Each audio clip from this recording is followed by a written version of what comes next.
দুনিয়ার কষ্ট, এই যে রোদ কষ্ট সইব, আখেরাতের তো রোদ বলছুন যে মাথার উপরে, ওই রোদ কেমন এখন তো অনেক উপরে সূর্য।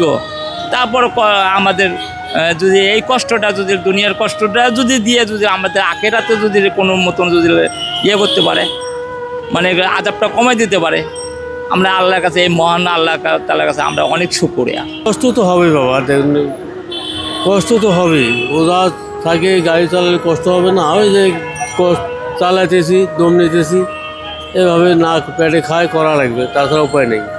ভালো লাগতেছে, মানে শরীরে তো মানে আমাদের গাড়িটা চালাইলে প্রেশার লাগে না, তো তাই একটু কোনো অসুবিধা হয় না। রোজা থেকে তো কষ্ট করতে হবে, আমি তো নামাজ কালাম পড়ি, কষ্ট করি, পেটটা লাগেই তো না। আপনি তো দেবেন না 10 টাকা, দেবেন? আপনি তো দেবেন না। কষ্ট করি, নামাজ পড়ি, মা আছে, সৎ মা আছে, আর কেউ নেই। রোজা থেকে কষ্ট হয়ে যেতে পারে।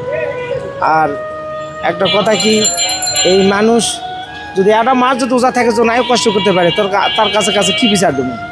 যাই থাকতে পারে পারে, আর যাই থাকতে পারে না তার কাছে কোনো দাবি নেই ভাই। আমি নিজেই থাকি, এটা করি না। আমার পোলাপান আছে, মানুষজন বলতে পারে যে ঢাকায় যায়, তাই যায় কী কর্ম করতেছে, তাই কি করলো এতদিন ভরা, আমি সেই নিজের সত্য নেই চলি ভাই।